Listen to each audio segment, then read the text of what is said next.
The place to be is living free in Tennessee.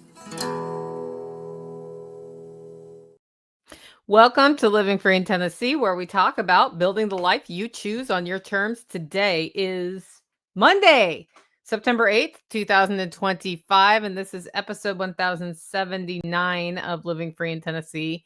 And you're seeing me live on a Monday. Now, I know, made the big announcement last week that I'm taking Mondays all the way off because I always end up working on Sunday, except I didn't end up working on Sunday yesterday. So then I was like, halfway through Sunday, I was like, I haven't actually worked yet, so I'm just going to take Sunday off and work Monday and just hit it hard.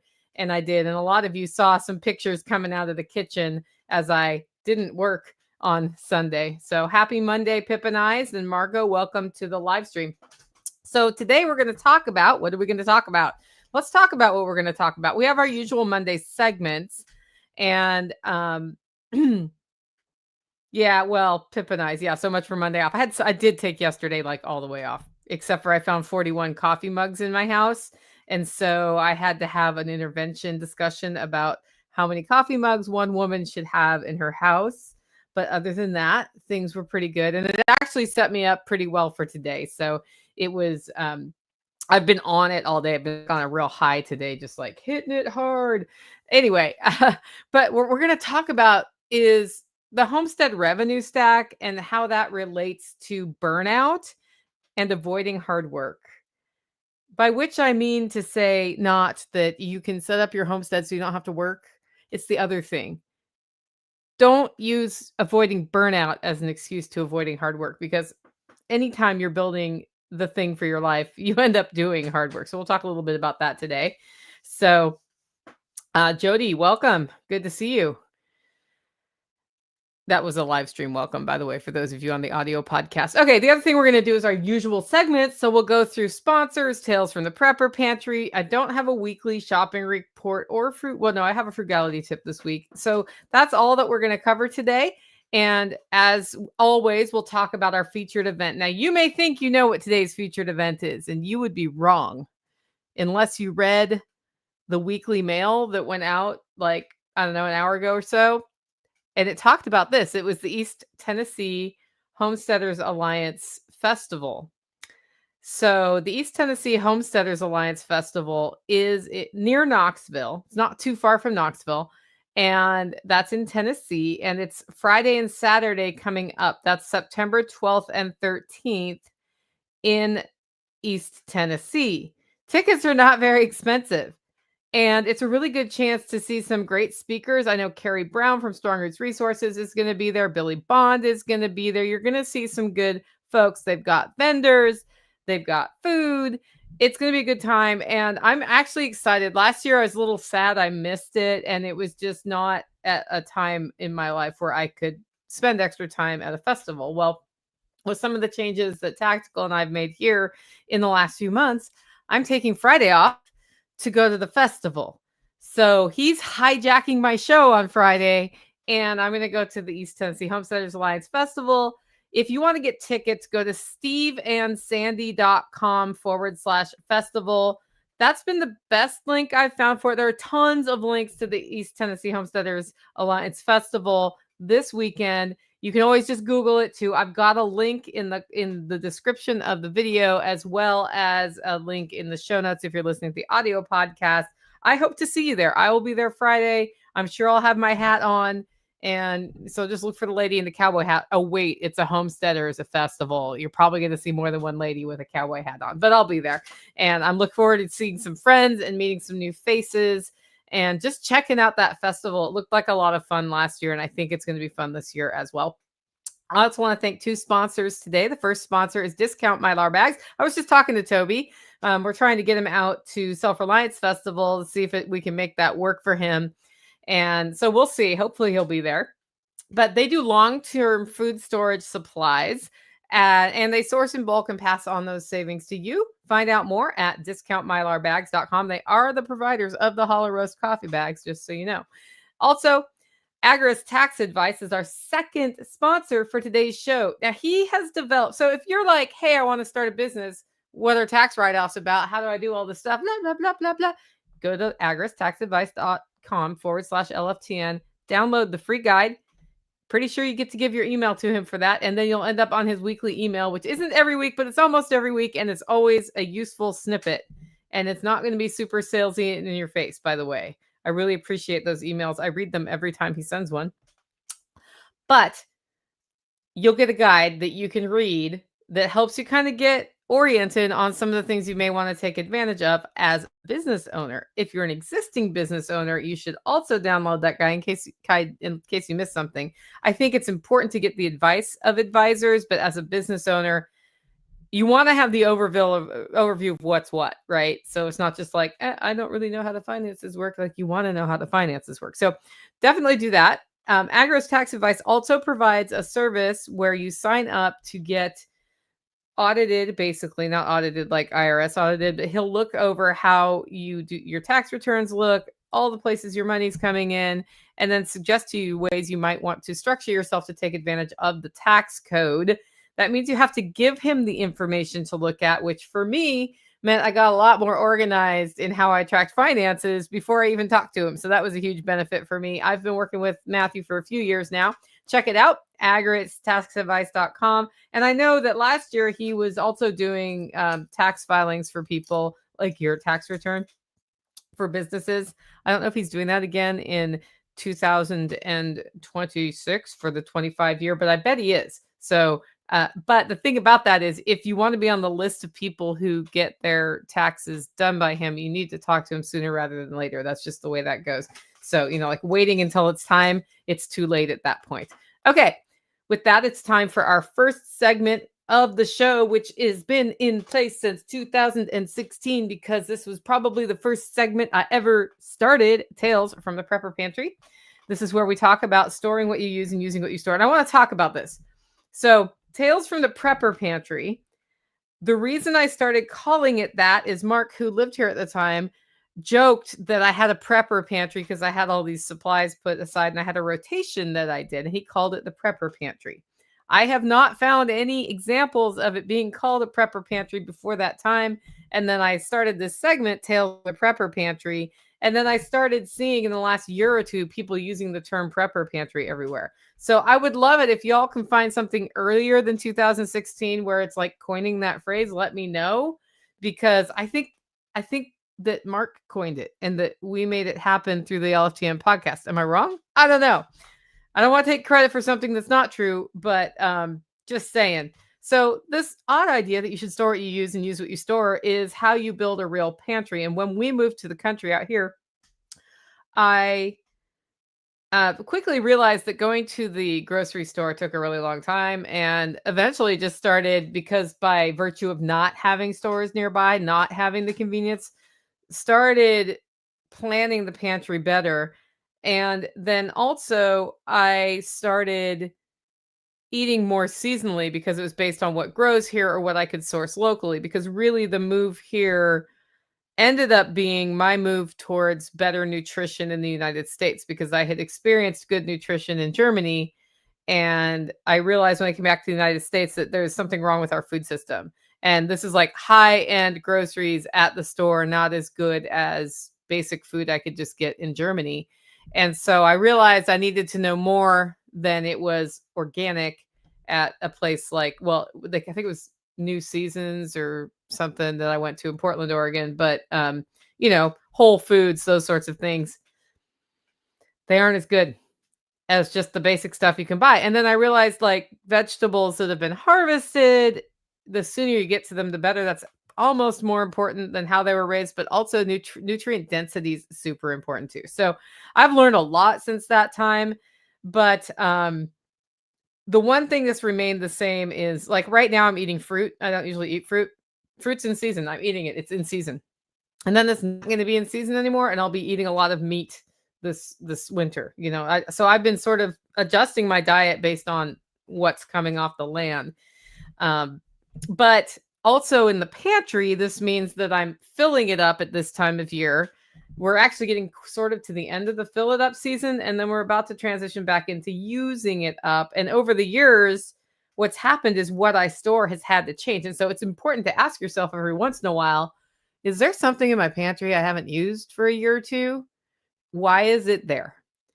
Is it there because I used to eat it and I don't anymore? Or is it there because I stored too much of it? I like to have that rotation so there's freshness. I prefer a 1-year rotation on things that I'm storing um, for, from a homestead standpoint, but I'll go 2 years. That's fine. It's just that, the longer you get from when you did it, like the whole point of this is to eat what we produce. And if you're storing more than you can use, then it's time to think about what kind of revenue stream that might give you rather than just sitting on a shelf wasting. LH says, I've never heard it anywhere before for what it's worth. Okay, so that's the prepper pantry question. Yeah, I'm really starting to drill down on this because I was doing some research and it sort of got somebody else got credited for it. And I was like, no, I was using it way before then. And there's a long history, but I don't know. I mean, like, I know I got it from Mark. I don't know if he heard it somewhere, but he was a super creative guy. So he probably just made it up because it was an alliteration with the P and the P. I'm just saying. Okay. So this Sunday, I took a down day because it was just the right thing to do. And I know that usually I'm taking Mondays off, but it was just the right thing to do this week. And so we did it. Tactical and I both did. And it worked out really well because there were a couple things where two of us were useful and we were both a down day. So we could both be helpful. So it didn't mean that nothing went wrong. Like Tactical will tell you a story of how two of us worked on a not so pleasant project yesterday that we didn't know was going to come up, but it did come up. And it was nice to have two sets of hands for that in two different places. So, but I'll let him tell that story Friday. We're redoing the short-term storage area. So pretty much since my kitchen and floor and walls remodel that we did, I've never totally gotten set up the way I want to be. I've done the best I could. And one of the areas that was a problem area was my short-term storage in the kitchen. And if you've taken the power pantry method, I have short-term storage and long-term storage. And I take things from long-term storage into short-term storage. And when I do that, that's when we write down that we need to resupply it if it's something that is bought at the store versus something that I need to resupply by growing it. So my short-term storage area has just been like crammed full. I can't put anything away. And so it's like all of these cabinets, and then on the counter in front of the cabinets is the rest of the stuff that won't fit in the cabinets. And so I thought, it's my day off. And I know it's technically work, but if I just look at everything that's in there and ask myself this question, do I even eat this? How old is this? Like all of those things, I think I'm going to find that I do have room to put things away. And that's in fact what happened. And of course, once I was on that roll, I had a couple of boxes I hadn't unpacked yet from, having coffee mugs. Like we just put a few coffee mugs in the shelves because we kept having to, take things in and put them out as we did different dusty sorts of things. And it was like a whole redo on short-term storage and moving things over to the new long-term storage area. And that really worked out well. I also identified that I have a mug problem. I don't have 52 mugs. I don't have a different mug for every week of the year, but I had 41 coffee mugs that were either in shelves or in boxes meant to go on the shelves. And the funny thing about that is I used to somehow put those all away in my kitchen cabinets, but I actually like having room in my cabinets for things now. So finally, I was like, I don't know what to do. I got every mug out and put it on my counter. So if you saw any of the pictures in the Telegram group today, you just saw like stuff everywhere because I just took everything out of all the cabinets. This is how the ADHD person works. I'm going to do one little thing and then instead I'm going to do everything. And then I ended up with a stuff explosion that was totally overwhelming. And then I queued up on Zella, said Tactical. Here's a picture. I think I'm about to have an ADHD meltdown. And he came up and he's like, okay, let's talk about this. I don't think one woman needs that many coffee mugs. Which ones are you going to get rid of? And I'm like, every single mug of the 41 mugs has a story attached to it. Every single one. LH says, I'm hearing that you need 11 more mugs, but it has to have a story per mug. And that means that I don't want to get rid of it because it's the memory. So then I was like, well, this is interesting. It's like the thing is attached to a memory. And for me, that's like grounding in a physical object, which is normal. Like I'm a kinesthetic learner too. So like I have to touch this, Midwest preparedness token, right? For the Midwest preparedness event, because we have the tokens for the Great American Preparedness Tour. And if you get 3, you get a prize. Well, I have to touch this to remember that these tokens exist and that exists. Because like I know that exists, but it's not necessarily top of my brain at all times. Also, I hope Tactical's listening to this because my toilet is running and it's gonna like send a lot of water into the septic system. If you don't like queue up, then eventually I'll take a pause and make that stop. But I just realized I need to redo the flushing mechanism. It's on my maintenance list this week. So finally I was able to actually identify a few I could get rid of.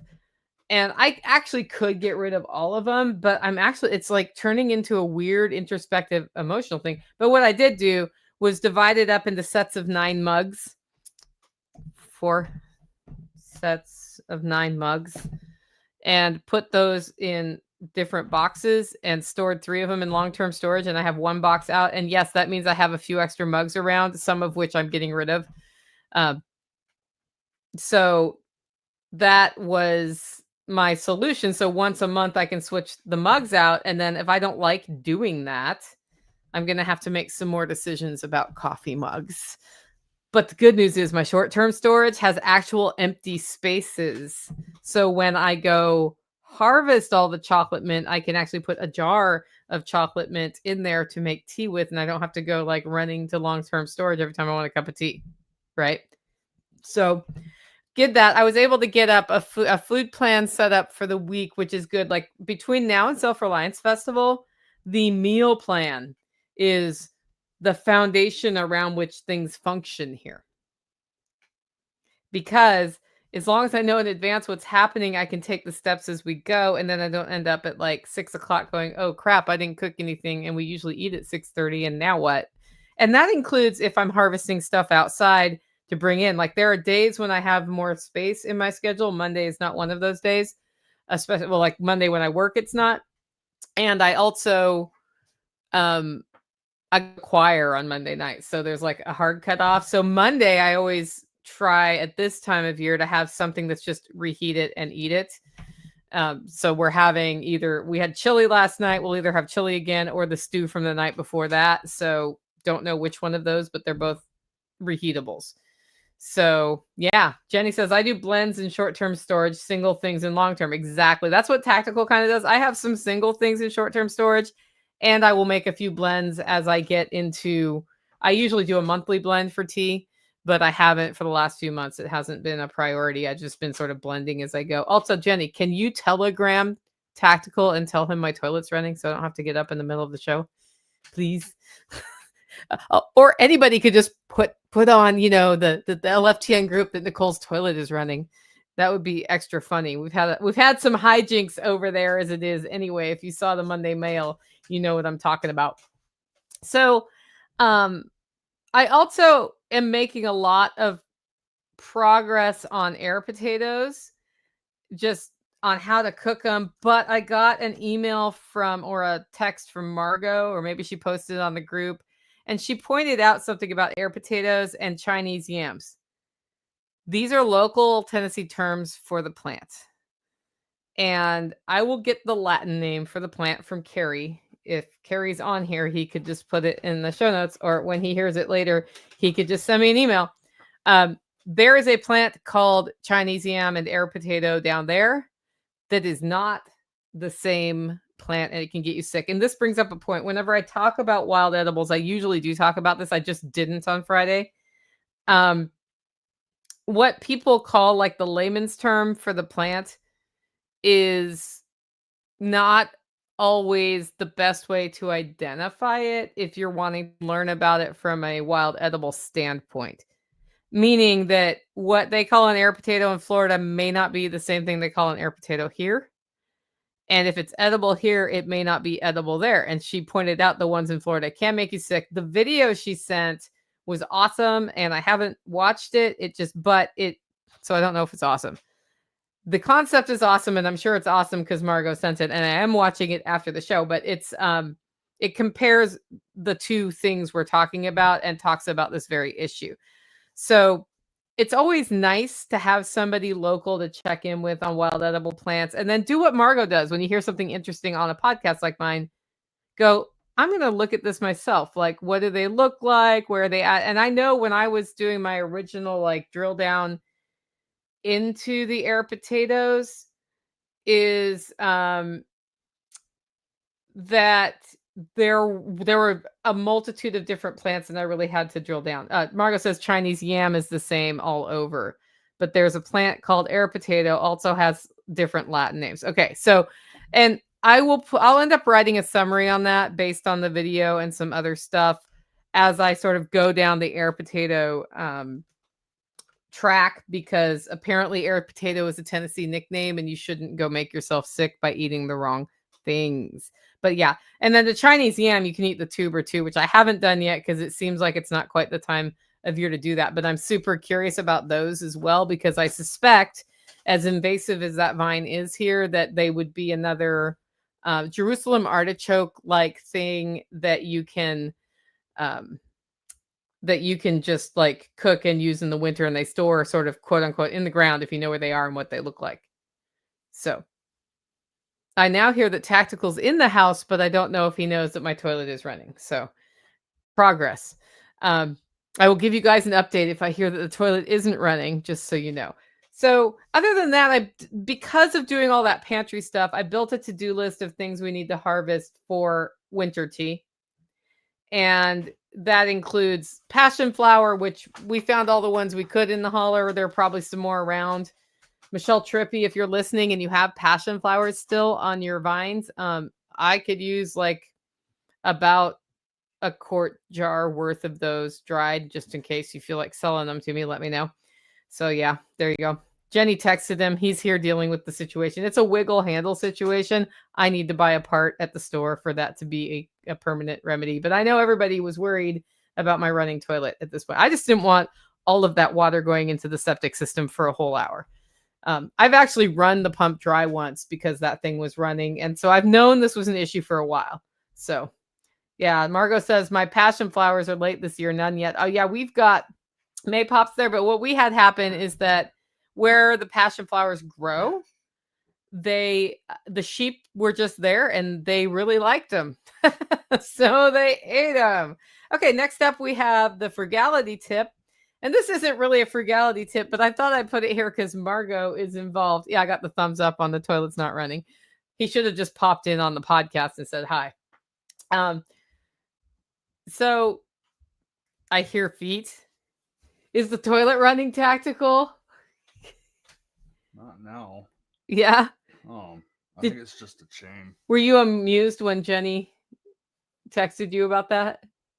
Not really. Like my phone has not been connecting to come clear cell or my phone is not connecting to cell or Wi-Fi very well today for some reason. Yeah. It must be, I don't know, solar flares or something. I feel like we need to rerun the line to the cabin. It's not that. Like, even up here. Okay. I was not connected. Okay, well, in front of your house. That's kind of funny. Anyway. I'm actually surprised I got the message from her. Yeah, it was a text message. She sent an SMS. Okay, so guys, disaster averted. The toilet is no longer running. I know you're all happy about that. This is the life of a homesteader. Anyway, I want to share something with you guys, and I'm actually going to pull up a website so you can see it. But I put this under frugality tip because it does involve our friend Margot. And it's because she did something nice once. And the thing she did that was nice is she came to my house. I don't always let people visit, but I like Margot. She was in town. I was like, well, come over. And she was picking up something she bought from me. If you want to, I'm not going to spill all your beans there, Margot. But I'm looking for it. Where is it? Oh, Brave Tab. Yeah, that one. She brought me a Christmas stocking because she'd heard that I was sad because I didn't have a Christmas stocking. And I really like the fun of Christmas stockings, even if what I'm opening are like little Midwest preparedness shit. Like, it doesn't have to be anything, really. It could be all handmade. I'd be happy. It's just kind of fun. And so we kind of got to talking about what if there was a Living Free in Tennessee stocking exchange group. And so this year we've got one, and I'm announcing it now so that if you want to participate, and it's sort of like a Secret Santa sort of thing, you'll mail a stocking to somebody will mail a stocking to you. You can sign up for that, and it's at livingfreeintennessee.com right now at the top. It's the LFTN stocking exchange. We try to cap spending at $20. One item must be handmade. One item must be something you can hang on a tree, and one recipe card. So Margot has taken over this. I said I added to it, be mentally prepared to mail by December 1st, just because it can take a long time. But there's a form to fill out that includes your address because somebody has to know where to ship it. No, we are not going to publish your address. The other thing that we do is we ask you some preferences just so people can kind of get to know you. And then if you plan to attend the December 20th LFTN Christmas party, I ask if you're doing that because then maybe you wouldn't have to mail the stocking. But yeah. Oh, Margot says just beans, you can spill them. She bought the chicken plucker we had for sale, so she was picking that up as well. So anyway, the frugality tip is life is not always about saving money. Sometimes it's about having fun and enjoying it, and that's one way you can for $20, which isn't too bad as long as we all keep it to $20. The biggest thing is going to be we're probably also going to need to ship these, which costs a little bit. But if you keep the stocking to a good, size, it's actually not too bad. You can use the flat rate boxes, or I have other tips.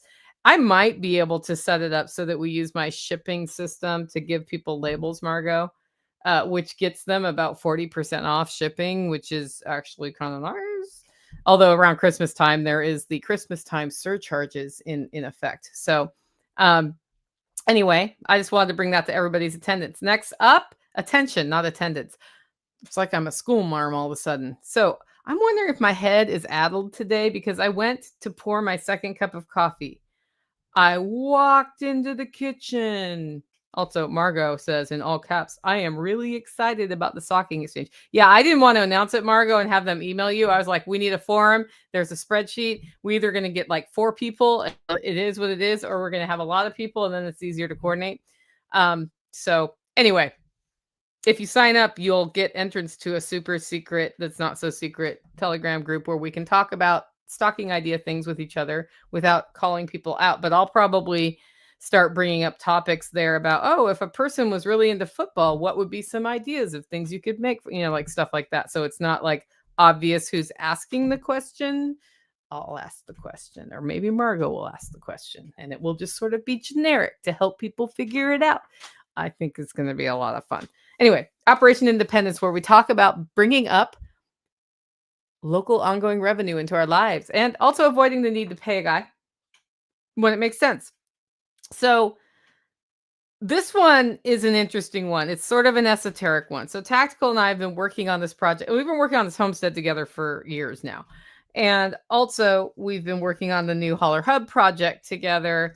And the thing is, like, he sees things within the context of like big picture, what should we build to get this done, and how will it all flow together? And we were kind of talking about this because like there was a sermon on like, how do you know what your gift is? And it's the thing you do naturally without even thinking about it, was one of the answers. And he's like, it's funny because I can see exactly where to put a rock in a rock wall to make them stack right, or how to drive my 4-wheeler up a hill. It's completely obvious to me. And then it's when I have to try to explain it to somebody, it's hard because I'm like, well, duh, it's right there, right? So that's one of he has a visual gift.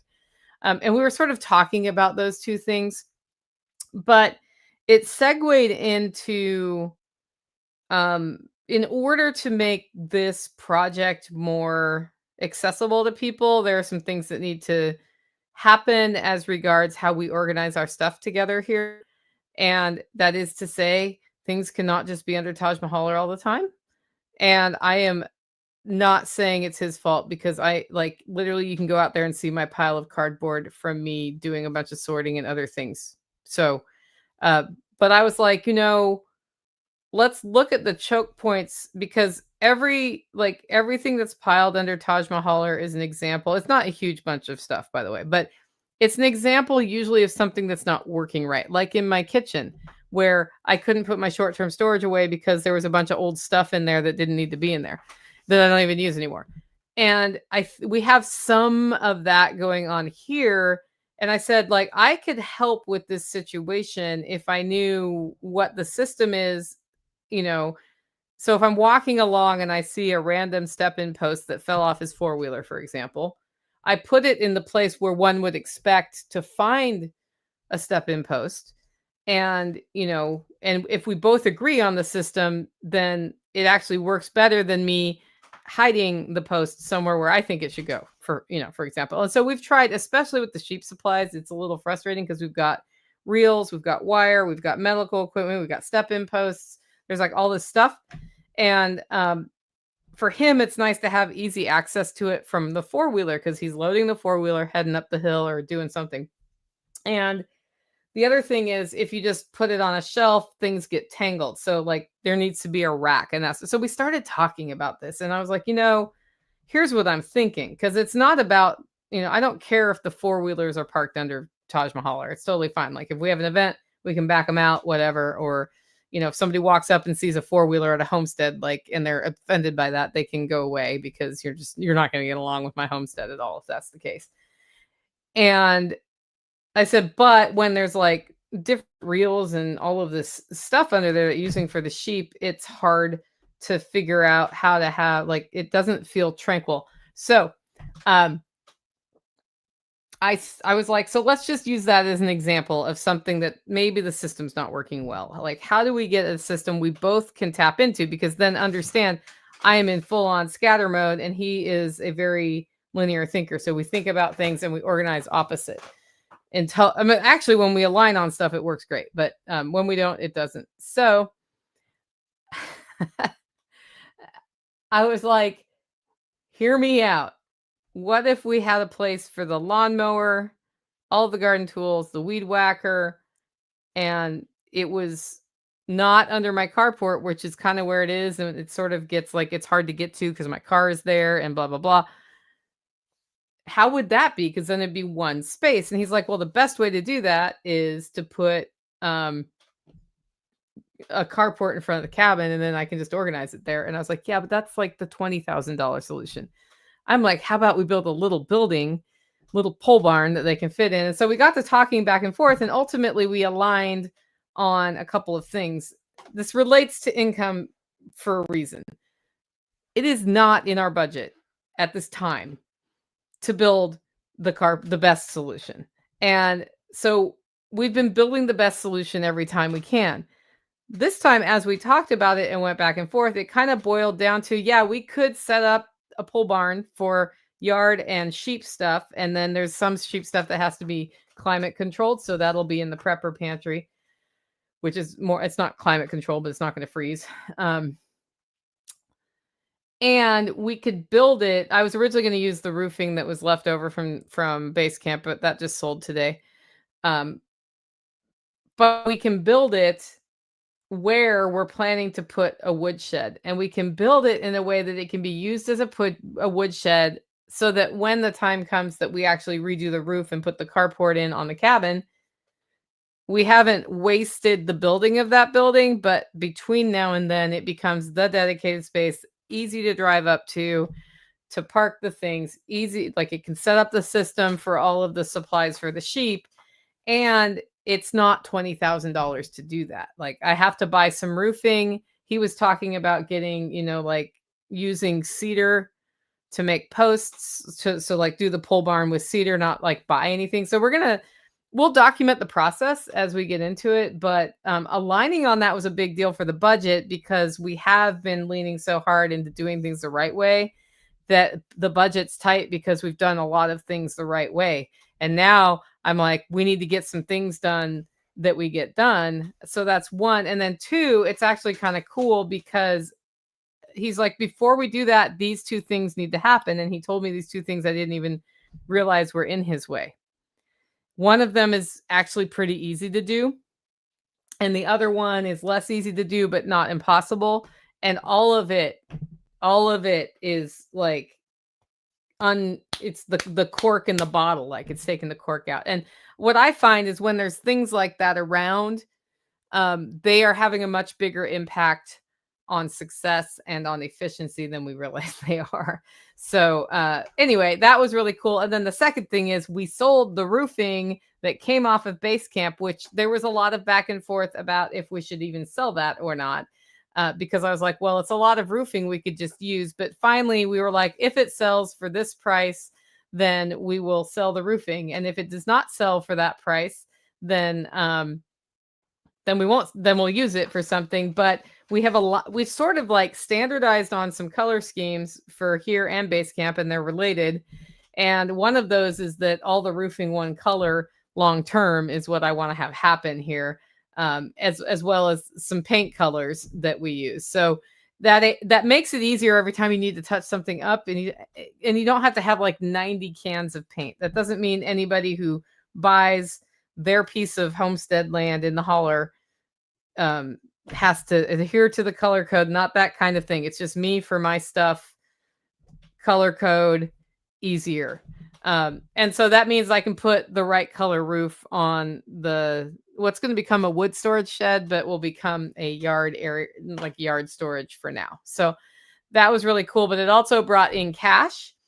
So cash is fun because that's money I never earned or mine. And that went into a jar. So those of you who know me, I use jars against certain financial goals. And what I do know is that in December, a cow or two are going to be purchased for the freezer.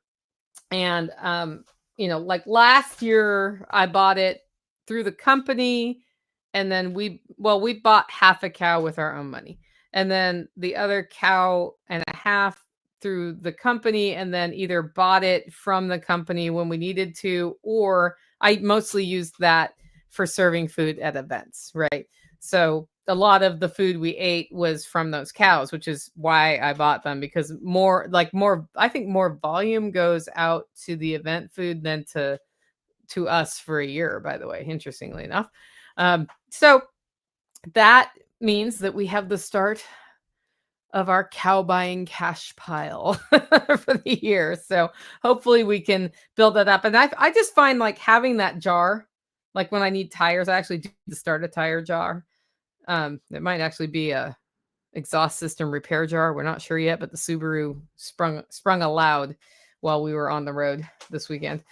And I need to get that looked at before I drive it too much. But the cow jar has $400 in it now. So that's kind of cool. And, it's going to be more than $2,000 for sure going to cow this year. So we're just going to, every time you think about it, you sell something for $20 on Facebook Marketplace, throw it in the jar. You have a little extra in your wallet this week, throw it in the jar. That's how that's what I do with the jar. And it's amazing how much you can save up that way, I think. So that helps you reach your independence, right? That's the whole point of Operation Independence. So with that, it's time for the main topic of today's show. Like half an hour in, you're welcome. I'm full of vim and vigor today, but I wanted to talk about avoiding burnout and hard work. And by which I don't mean avoiding burnout and avoiding hard work. I want to talk about the difference between avoiding burnout and hard work. I could have said versus hard work, but then, that wouldn't have got you here necessarily.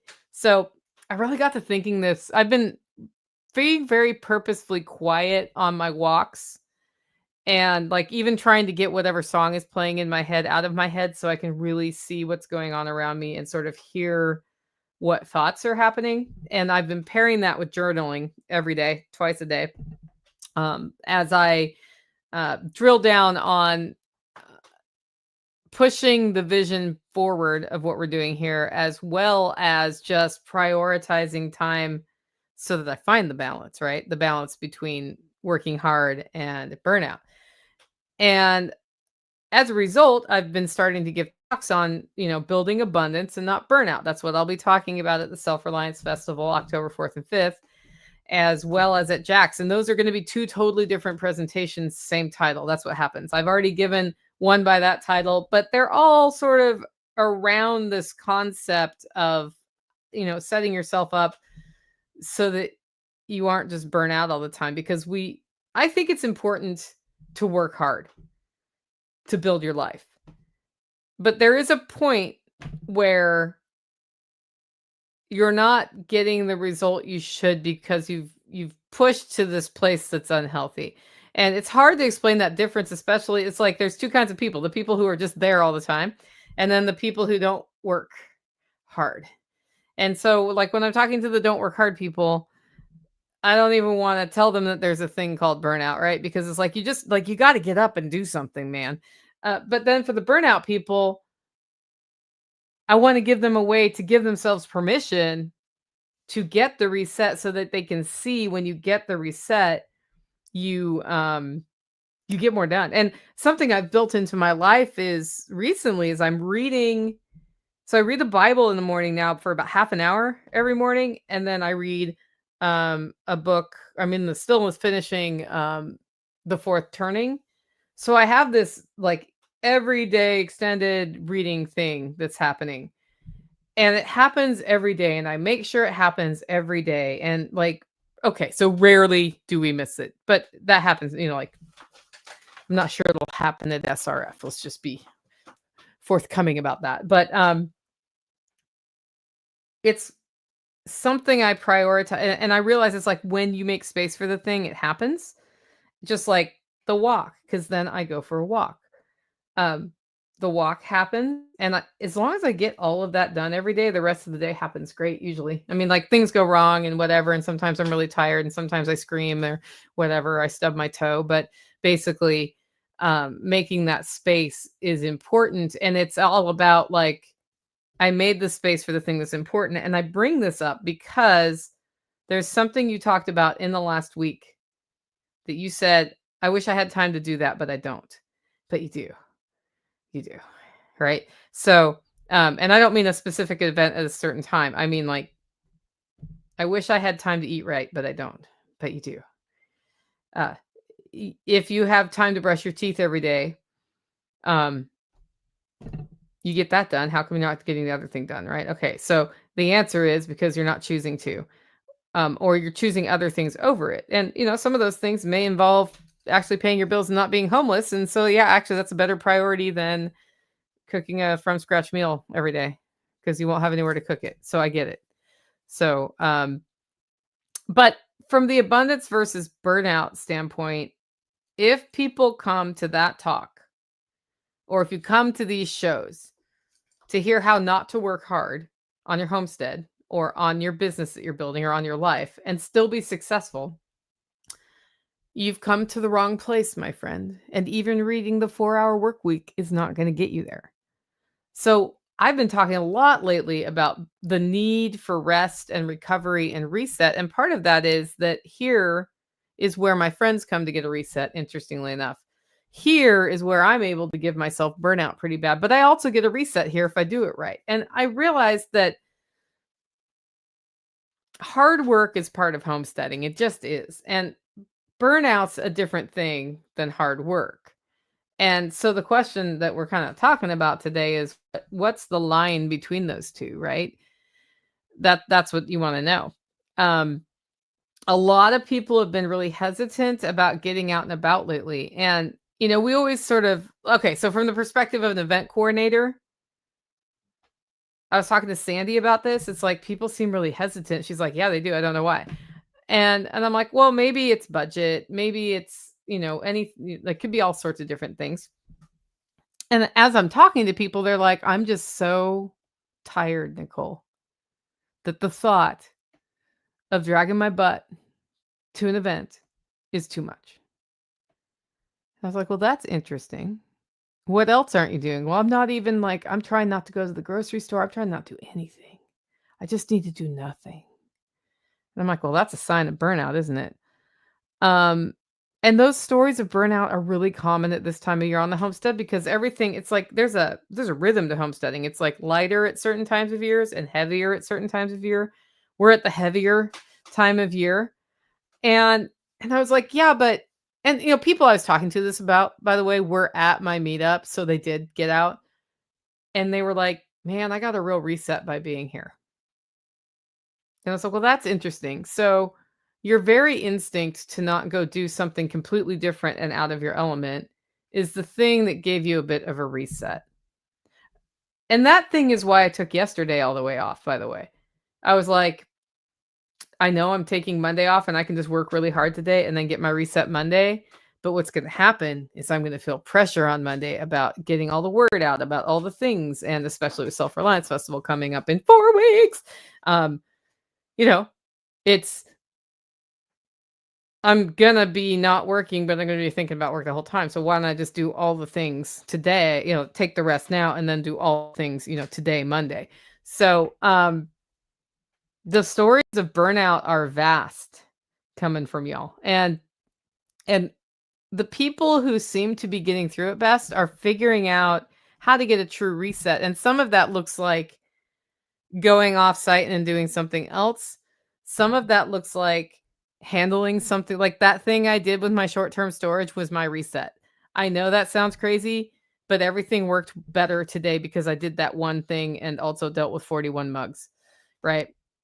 We've been talking about having an in-person retreat here for some of my, like, this is a gender-based one. So like my female entrepreneur homesteaders, like, let's just go to base camp for a single overnight and maybe talk about stuff and share stuff, but maybe just like chill and walk around and, cook together and hang out, or monthly calls where we support each other as business women, right? So these are all things that have been coming up just consistently among the community, and that's just the thing, right? Margot says, I may or may not have 2 to 3 boxes of mugs. I have 1 box of mugs divided into 3 sections right now. So I think the first thing in order to really dive into this is we need to what is burnout? What is hard work? What's the difference between these things, right? Burnout comes from overcommitting. I never do that. And saying yes to everything. So I think the key lesson for me not just this year, but for years, you guys have heard me learning this lesson. It's like, just say no. Just say no. You need to say no. You know what you need to do? You need to say no. Yep. Overcommitting gets you in trouble, gets you burnt out, and it disappoints people around you. Not taking proper rest or intentional reset, it's problematic. My 45 minutes to an hour of reading every morning may seem like a whole hour out of 24 hours that's wasted, but it's not. That's actually really important. And it gives me like a mental flow. It makes me concentrate on something. I focus, right? As the ADHD person, that sets me up for a day of flow instead of a day of this and that. Because this and that days don't usually move me forward. So burnout also comes from bad design on the homestead. And I've had a lot of bad design here. When I first started, I just sort of did it like every other homestead, I thought. And there was a bunch of double work. Things didn't go, things weren't set up efficiently. You had to take care of the chickens there, and the goats weren't here yet, but there was just stuff all over the place. You had to go from one place to another to deal with it.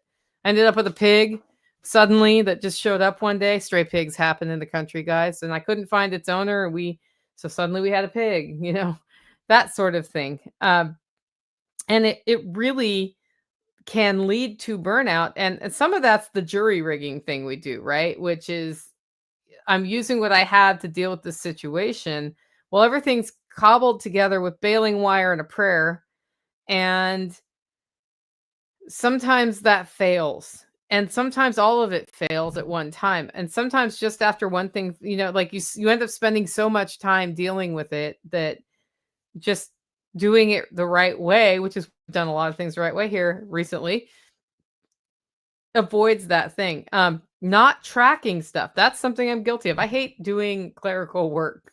And before I even sat down to do my show notes, I made myself take care of one clerical thing because I want to make sure I do clerical things every day. And I was like, and I timed it and it took me 20 minutes. And that's important. That helps develop the habit of tracking systems. Before I launched the stocking thing, I made sure all of the images were copied in the stocking folder in the file structure on my computer so that if Margot's like, hey, I want those graphics, I can just share a folder with her now, right? So it took 2 extra minutes. And then if Margot ends up needing those, I can just do it as long as I'm at my computer, right? Like it's super fast as opposed to, oh no, what random list of files somewhere did I put that? So it's those sorts of things. So tracking your systems not being in place hurts you way more than you think.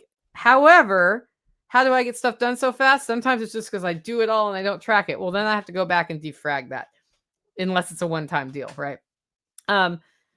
Trying to do everything alone. And this is my year of enrich, trying to do everything alone. I have been trying to do everything alone.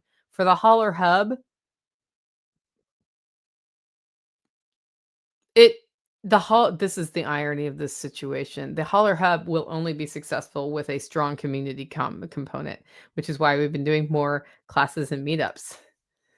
And I've had a lot of people come out and help. But the problem has been on a day-to-day. If Jenny were to say, hey, I have 15 minutes or an hour a day I can give to the Holler Hub, what do you need? I don't have an answer to that question. So not asking for help is a really good way to get burnout, and always do it yourself. Really good way to get burnout. And by the way, everybody who's helped me so far, I am thankful, and I realize you have helped. That's not it. I'm looking at the scope of it going like, okay, so the Airbnb rents and then it has to be cleaned and I don't have somebody to clean it who I can pay. So guess who's cleaning it? I'm cleaning it. And then I impossible myself. It's impossible to find somebody to clean it because people in this area who don't clean things well enough. And then you get bad reviews on Airbnb. Okay, well, all of that is wrong. So the answer is, how do we make a standard for cleaning it so it's as clean as it needs to be for the Airbnb? How do we check it? How do we find a person or two who do live up to that standard or whatever it is? And this is a thing with Airbnbs. It doesn't just happen to my Airbnb. Other Airbnbs have this problem too. Something I noticed that's a regional US thing is like hotels are dirtier here. So there's just a cleaning standard issue. I say this and it's kind of funny, but yeah. So feeling like you have to do it alone all the time is the problem. And that's been the lesson, and that leads to burnout. Okay. So these are all things that lead to burnout. I don't know. Those of you in the comments, can you think of anything else that leads to burnout? Scheduling 4 events in one weekend with no break, that leads to burnout. I've started doing, so it's funny because I've started doing my calendar like way further in advance now, and I'm having fewer incidents of what happened on cheese weekend. But that was really funny how that all went down. It was really funny because I was originally also supposed to be interviewed Sunday night at 11 p.m. for Grand Theft World. And Scott reached out to me a couple weeks in advance. He's like, hey, can we move that? We double booked. We need to move you. And for just a second, I was like, oh, come on. I wanted to be interviewed. And I was like, actually, that's the weekend with everything on it. I would love to move that. So we moved it. Jenny says overcommitment.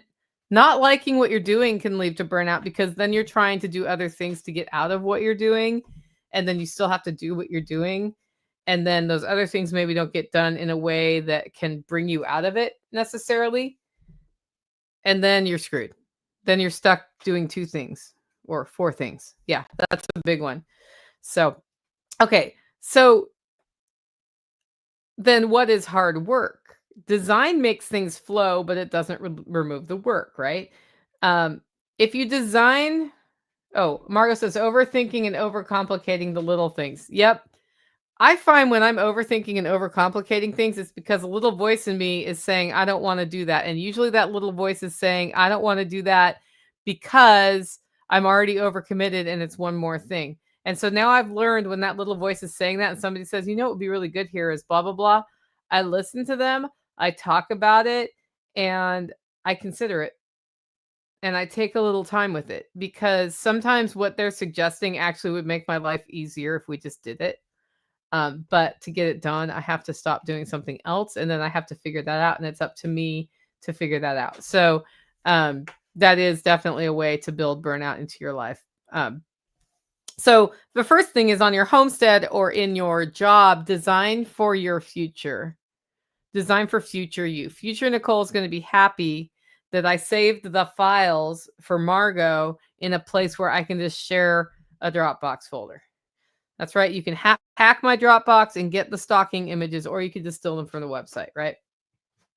So, and by future you, especially on the homestead, what do you look like 40 years from now, as far as mobility, energy level, etc., priorities? Like, you may not know, but you do know that if the thing you have to do to let the pigs out takes all of your strength in your 20s, it's not necessarily going to be the best way to do it in your 60s or 70s. And so if you design for future you'll set up systems that are better for current you.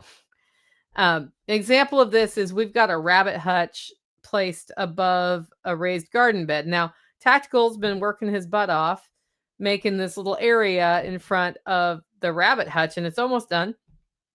And what that means is we have trays catching the excrement, and those go off to be used wherever. Well, not everything falls in the tray. And so like any overflow nutrient goes into that garden space, which means that you don't have to carry rabbit poop to it. It's just like literally right there. And that makes that garden bed a little bit easier to deal with long term. And so that's like a flow you can set up that 80-year-old you is going to really like versus 20-year-old you just does not care right now, or even 40-year-old you doesn't really care that much. Design with profit in mind for your business, for your side hustles, and for your homestead. What do I mean by that? If you're not already, like when I said, when I have too much stuff in my pantry, perhaps I should have sold some of it, that was an idea to bring income in. So that just means assume it's okay to make a profit. Forgive yourself.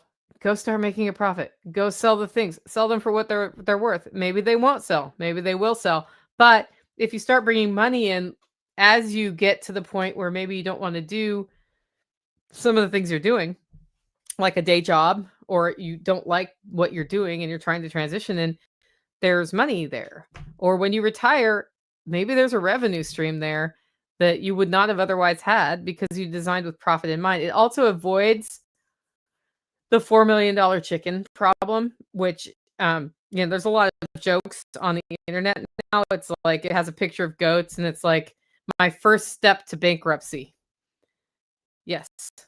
David Siegler. Wow, you're in there. Design with profit in mind. Well said. Yeah. Do as I say, not as I do, David. No, it's something that I've just come to a lot more. And I didn't always design with profit in mind here. So now I actually care. Do the sheep make money? And David and his wife have a rule that if you have a hobby, it has to at least pay for itself, if not make money. And so he does this thing where he raises fish in his pond, and he'll get like little goldfish and put them in there, and he'll get some of the pretty looking ones that are like, they're 39 cents a piece now, and they'll get really big in his pond. And then he sells them to yuppies, 1 or 2 a year. I don't know if he's still doing this, but he used to do this. I think he calls them, what is it, Asian heritage carp, which is not a lie, and it's pretty.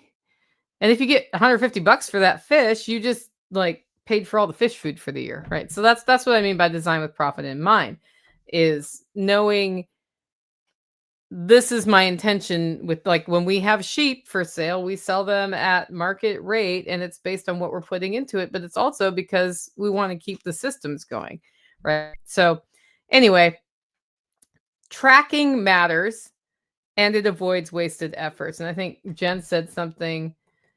Hard work is the little tasks we have to do in order to do the things we want to do. That's how I'm feeling about all the clerical stuff I've been doing this year. That's for sure. But tracking really does matter. And it can be hard to figure out on a homestead because there are so many things to track. Like, you want to know what your inputs and outputs for your chicken business are, and your sheep business, and you sold some tomatoes, and your canning stuff, and your drying stuff, and there's all these things that come up. What I've noticed in homesteads that that work really well is they have some similarities, and I'll show you a little image here. It's called the homestead revenue stack, and I looked at a lot of homesteads that are profitable, and I was like, why is it profitable? By homestead, I do mean, like, most of what I looked at had at least 5 acres. Some of them had hundreds of acres, so it just depends. They all had, at the tip of the triangle, you have that core product. They all had a core product. So let's look at Polyface. What do they sell? Meat. They sell beef and pork, right? But he became profitable with chickens, which is meat.